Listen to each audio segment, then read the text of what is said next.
Welcome to Democrats and the Issues. I'm Martin Bacall. I am the corresponding secretary for the Pima County Democratic Party, and today I will be the host for this edition of Democrats and the Issues.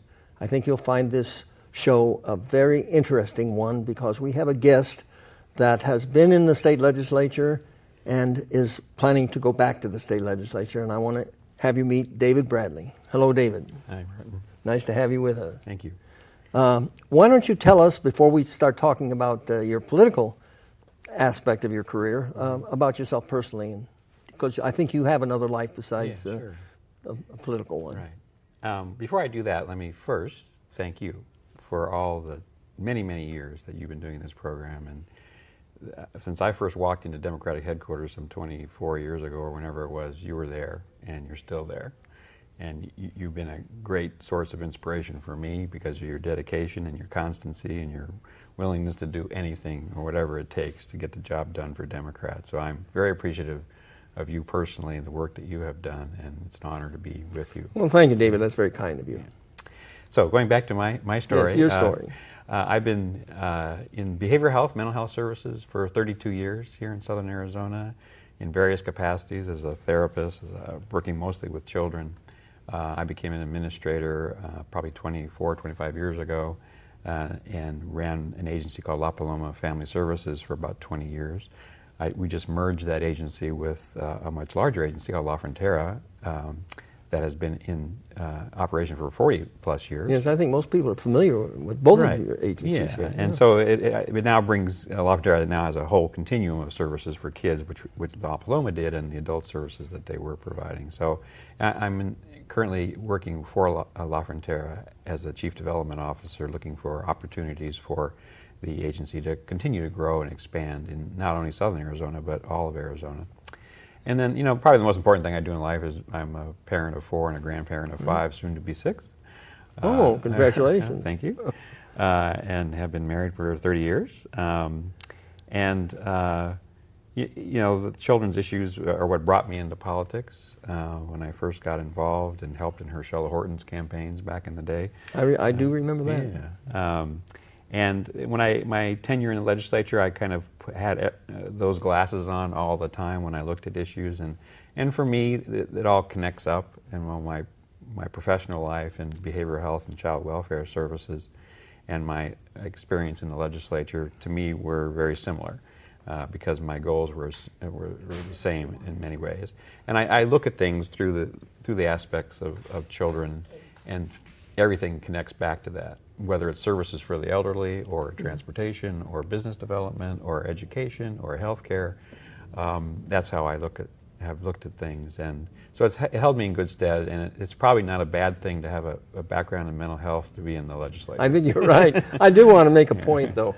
Because in the fact that you work for a social service agency also means that you have many of the characteristics of a small business person, isn't that right? Certainly, yeah. As the saying goes, I signed the front of checks for many, many years and built an agency from probably a $500,000 budget to $6.5–7 million annually. And like any business person, you make all the decisions that you have to make relative to employing folks and how to provide good service and provide training and deal with the cost of health care and all the things that one has to do to run a business. I basically have done that. And one of the things that's in the forefront of everybody's mind now is you're providing jobs for people. Right. Yeah. It's funny how we don't think that government helps produce jobs. That's one of the mysteries of life for me. Many of the contracts that agencies such as mine held were from government entities that provided services more economically, more consistently, more deftly than some government entities could. But it was driven by revenue generated by our taxes to provide those type of services. And in fact, that does develop jobs and keeps people in jobs, keeps parents in jobs, and all these things are connected. That's one of the main things that I try to bring to the legislature is the interrelationship of all of these issues. Have your agencies been affected by the recent Republican legislature's reductions in Certainly, spending? Yeah. The lack of foresight into providing particularly preventative care Which is true whether we're talking about roads or we're talking about health care or we're talking about child welfare. It's prevention and getting ahead of problems that this legislature and ones prior to it continues not to invest in, and then is shocked when we end up with more and more people needing services because that dollar that we could have used up front to save $100 over here was not expended. And so lo and behold, we now have a problem that's $100 based on that $1. And that's one of the huge frustrations of dealing with the myopic folks up in Phoenix who do not appreciate or don't seem to understand. And the fascinating part about that is that these are the same people who always are pounding the table about having a business aspect or a business approach to government.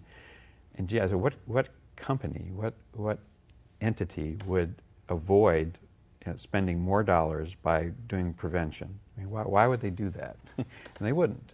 So it's always a puzzle to me as to why that is so, but that is one of the reasons that, why I ended up having to merge my agency, really, was to affect some economies of scale and to be able to provide the services even to a more limited extent.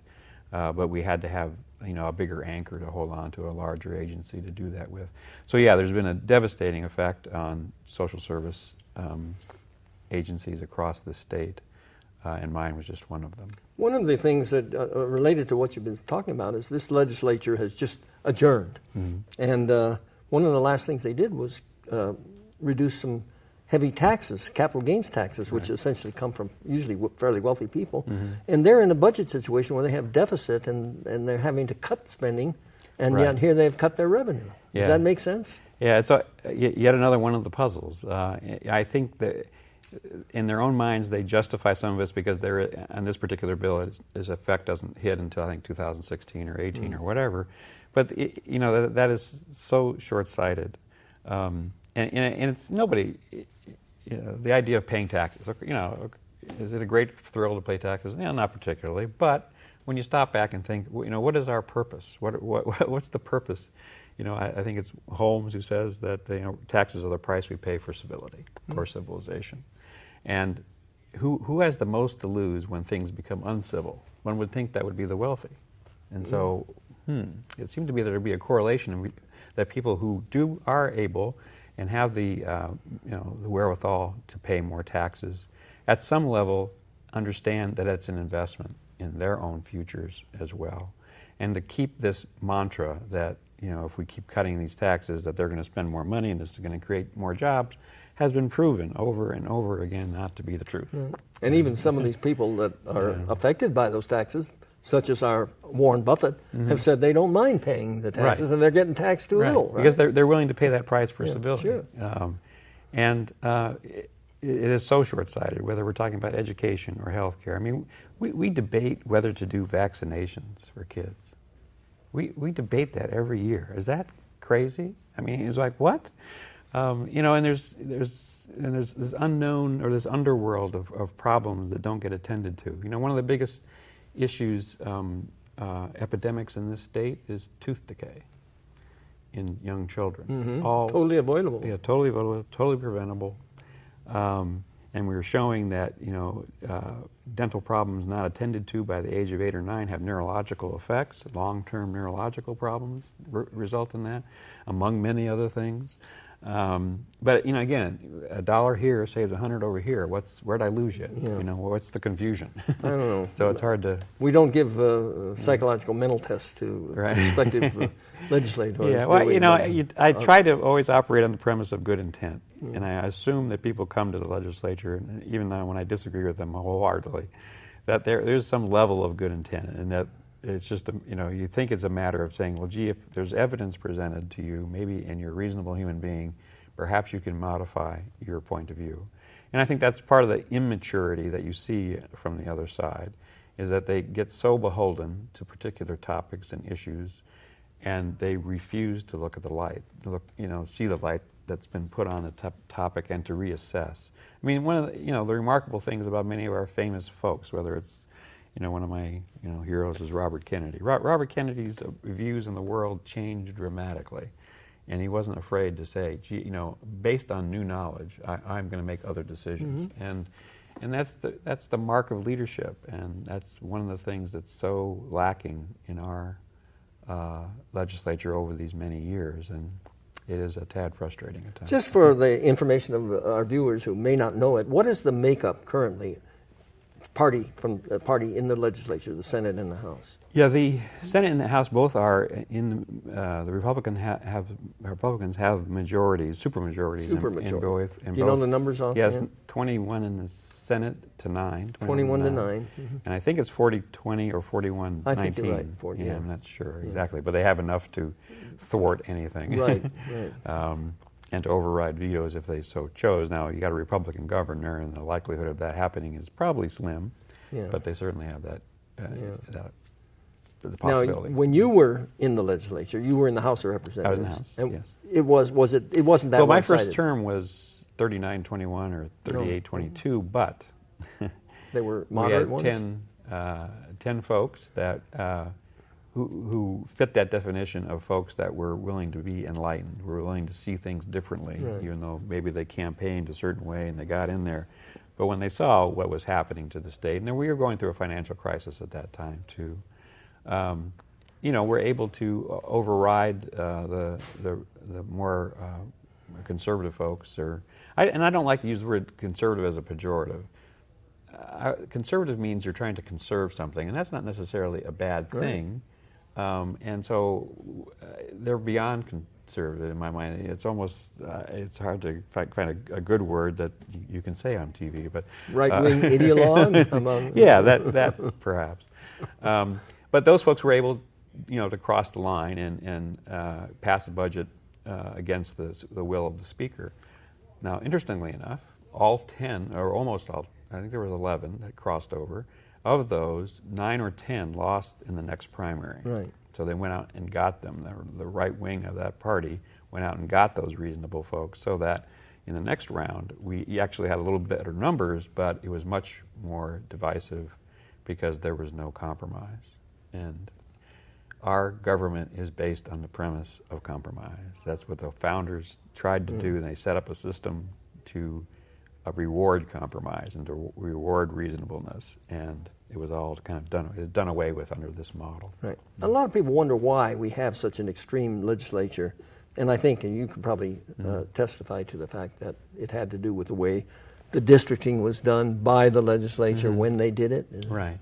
And things may be a little different now. Yeah, we're hoping on this round in particular that the new districts, and it's so funny. I mean, and I guess funny is probably not the right word, but the other side is very offended by the makeup. Even in the current makeup, their majorities they have the advantage. Are fairly, and yet they're filing safe. suit again. Yeah, they're going through all this, you know, machinations which cost, you know, government money, which they don't want to spend on other things. But in any event, you know, my hope is that the new districts will allow us to get some, you know, whether we get control of one of the two houses.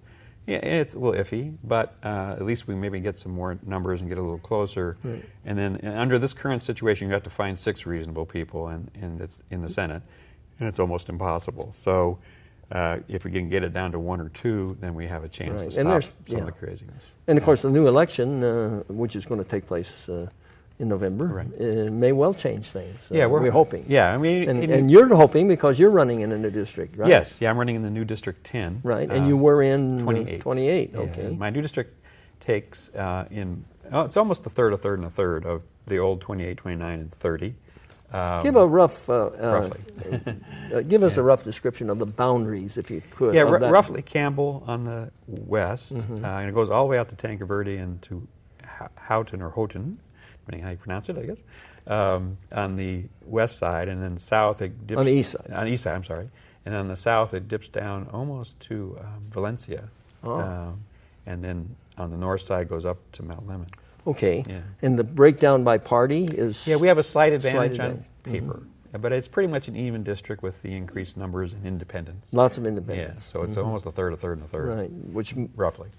pretty much where the state is. Yeah, and ideally every district should look like Right. this, and every district should be competitive. It shouldn't be a cakewalk. I was in District 28, and absent really something bizarre happening, a Democrat was going to win that district, and yeah, that was nice, but in the scheme of things, that's not the way we want this to work. I think it would be better if everybody had a chance, from both sides, and perhaps independents running as well. And we debate the issues, and instead of it being so one-sided. Now, you are running for the Democratic primary, first of all, which Yes. is August 28th, right? Right. And then you're going to face somebody in the general election on November 6th. Right. Have you heard any names of any potential opponents? there's- I don't want you to advertise your Yeah, opponent. sure. One gentleman by the name of Todd Clodfelter, I think it is. And then there's That's a Republican. Republican. Yeah. And then actually there is an independent, and I'm blocking on his name, who is a teacher. I've tried to contact him, but I haven't made contact yet. And then there's possibility of Senator Antonori running again Antonori, in this district. But he's also thinking about running for Congress. So Yes, so Yeah. the rumor is that he's going to make that decision at the end of May, and then we'll go from there. So if it's Okay. him, that's fine. I don't, it's not. He was in a District 30 that was kind of the opposite of 28, Right. where it was very, very difficult for a Democrat to prevail, no matter how good they were, and so that's not the case here. So this is roughly an even Steven. Okay. Okay, I'd like to talk a little bit about this last legislature and some of that legislation that's come out. And we know that some of it is probably waiting on the governor's desk to either be signed or vetoed. But what are some of the, let's start with some of the really worst pieces of legislation that came out of that. Yeah, well, I think that Place. we were talking earlier a little bit of the tax cuts. What we Democrats sometimes don't attend to is that the central issue is tax policy. We're more comfortable talking about other things oftentimes, but we've really got to get people back to that issue. And what keeps happening, and happened again this time, at the last minute, were tax cuts, again for the wealthy. And there's a whole other discussion, I suppose, in terms of the philosophy behind it. But we have to look at having a tax base that has some consistency to it, so that our state entities can operate and plan ahead. And by planning ahead, I don't mean 6 months. I mean 4 or 5, 6 years out. And the only way they can do that is they can have some assurance that their revenue streams are going to be fairly stable. And so we have got to look at, hopefully actually lowering sales tax considerably, probably increasing income tax some, and getting back to having property tax back into the state formula in some way that there's some stability to it, so that we can ride this wave. Any business person knows there's a business cycle. There are ups and downs. You try to save in those bad times or good times to prepare for the bad times. Tax policy has to have that same basis. We don't like to talk about that all the time because it's laborious, and we get more charged up about social issues and things, which is reasonable, of course. But I think we really got to get to those tax issues and put a halt to this, random, serendipitous approach to taxes. And I think that is a central issue, on top of all the other social issues of, the attempts to restrict access to contraceptives, Right. and the teaching of the Bible in school, as if people couldn't do that in the past. We had to formalize it, and it's those things that are so irritating to folks and get a lot of press. But I really want to get people to especially the Democrats, to focus on the primacy of the tax issue. Do you think there's any possibility of that being looked at in any kind of a sensible way with the Republicans substantially in charge of in control? In this situation, no. Okay. And I think that is another reason why it's so important that we try to get control of one of those Right, houses. so it's really important for people to go out and vote it's Democratic. Essential. If you believe in the University of Arizona, if you believe in those things that that have been the core of Tucson and Pima County for many, many years, we have to pay attention to that.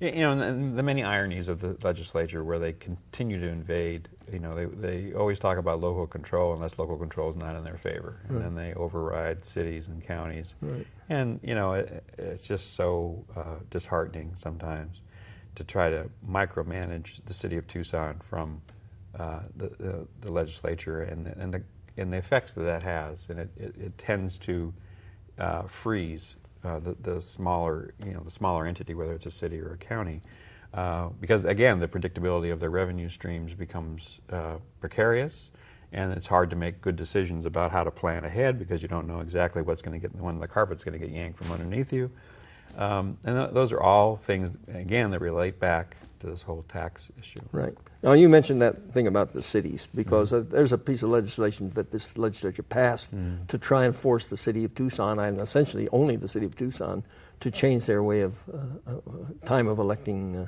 their city council. Right. Is that right? That Yeah. passed, actually, Yeah, didn't that it? passed, and I think that's on the governor's desk. It's on the governor's Yeah. desk. We haven't heard what. I haven't heard exactly what. And there's going to be some counties, hopefully, that have more of a Republican demographic that'll also, or cities that will put up a stink about it. But as you say, I mean, it's directed as many things are at Tucson. Yeah. And it's kind of ironic because those Republican legislators are always complaining about the federal government, Right. trying to tell them what Yeah. to do, and here they are. Here they are doing do the the same same thing. exact thing. However, we have a case, don't we, that of similar, that the courts ruled that they In our favor, yeah. Yeah, the that- elections on- or yeah. the nonpartisan. that the cities are chartered under Right. the Constitution, and Right. so it probably will go to court if the Yeah. governor doesn't veto it. Right. Well, let's talk a little bit about your own campaign. Now, we're going to put up some information here about, well, right there on the screen already is your website, www.bradleyforarizona.com. Right. And your email, dave@bradleyforarizona.com. Right, very good. And people, do you have a phone number, or is it just best for them to? Yeah, it's best to get through my email. Now, we're not allowed to raise money here, but we need to tell people how, if they wanted to give you something, they could get a hold of you. Yeah, they Now, could. I have this next question before. Do you accept contributions? Yes, I do. You do. Yeah. Okay. Yeah. So that's the way they could do it. And we have a picture of your website right up there on the screen. thank And you. they could do that if Yeah, they wanted via to, the right? website, yes. They could give you money. Yes. Okay, so that means you're running what's called traditional. Yes, right? I am. And historically, I run under the clean election system. The reason I didn't this year was because of the nature of the district and the fact that this is either the number one or number two or three most competitive districts in the state, and a lot of resources are going to be poured into it. And unfortunately, under the changes to the clean election system, you get frozen at a certain amount of money. And I couldn't take the risk that I wouldn't be able to respond. And I suspect, particularly if my opponent is one of the gentlemen that we mentioned earlier, I suspect that this will not be a pleasant campaign in that sense. It's not my style to be, run an aggressive anti-other person campaign, and I don't intend to do that. But I do have to respond to things that aren't true. So. Talking about the campaign finance, how much can a person give you? Is there a limit on how much? Yeah, the top limit is $420 a person. So, yeah. Okay. Yes. So actually, in a family, a husband could give you Yeah, $420, and yes, they could. a wife. Yeah. Now, can they give you that both for the primary and a general election? Only if you have an opponent, I guess. Is that it? no, that's the limit for the entire election. For the entire election, Election, primary yeah, and general. right. It's not like with the federal where they can give. Right, there's both that for split both. 2,000 or whatever it is. Yeah. Okay. Well, that's Yeah. good. Yeah, Okay. thank you. So we have a few minutes left. I want to talk about what you did just very briefly, because you alluded to it too, that before you were in the legislature, you actually were politically involved with the party. You are, right? You were Right. county chairman of the Democratic Yeah, Party. among other things, I was the president of the Democrats of Greater Tucson for 2 or 3 terms, I can't remember. Yeah. I think I didn't show up at a meeting once and I ended up the president, so Yeah. that'll teach me. Then I was first vice chair, actually, of the party for a little while, and then about 3 or 4 years later became the chair of the party. Right. Um, And I know that one of the really significant things you accomplished while you were chair of the party was you acquired the building that the party is now housed in, where for years we paid rent for a very small right. facility, and now we have a large facility Yes. that the party actually Yeah. owns due to your efforts. Yeah, and the reality would be due to your efforts as well, because you were very instrumental in having that occur as well. and very helpful to me in my tenure as the chair of the party. And I've always, as I said earlier, relied on your wisdom and your experience thank you in again. doing those things. So yeah, that was, I guess, one of my claims to fame is that our facility there and our, and it wasn't a popular thing to do at the time. We got a lot of flack about, gee, we should have put that money into the current campaigns. Yes. And I understood that argument, but I said, again, like many other things, you have to look forward. You have to say, well, there's a saying among our Native American brothers and sisters about, you make a decision 7 generations out. You got to say, how's it going to affect people? Right. Similarly, I don't think that building's going to be there for 7 generations, but I think we had to think about the future campaigns that come, and every election is always the most important one, always, because the other ones are gone. You can't do anything about them. So the current election is always the most important, and that's how you have to focus. Now that excuse me, David, but now that we have talked about that, Right. I think it's important for us to show the contact information up on our screen for people. Sure. And there it is, the Pima County Democratic Headquarters, and you might take a look at it, is at 4639 East First Street. That's 1 block south of Speedway and 1 block west of Swan. If you come in there, we'll greet you very, very cheerfully and try to put you to work as a volunteer. You can call there at 326-3716 if you have any comments about our show or if you have any comments for our guest, and we'll pass them on to him. We have an email at pimadem@pimadems.org and a website that has a wealth of information at www.pimadems.org. And we've already shown your website up there. So we're right near the very end of the show. Why don't you give us a real brief idea what you've already talked about the tax thing, but what are you looking forward to? Yeah, well, I think in the legislature? bringing a voice of reason. I think in my experiences, both professionally and politically, and particularly in the legislature, do give me an advantage or an insight. I like to look at things in terms of the oversight that the legislature does, the insight that we have to provide our institutions, and the foresight to look forward and to build for a future for our future generations. I'm not a super young man. And my time is limited, and my tenure, if I make it to the Senate, will be limited. So I'm not there just to fix things in the current time. I want to look forward and to build on a better future for Arizona. So that's why I do clarify that, you could serve 4 terms. 4 terms, yes. Without having to be out for a while. Right. And that would be 8 years 8 that you years, would be right. hopefully in the Senate. Right. And we're going to wish you the very best of luck. Thank you, and Mark. thank you for being with All right, us. thank you.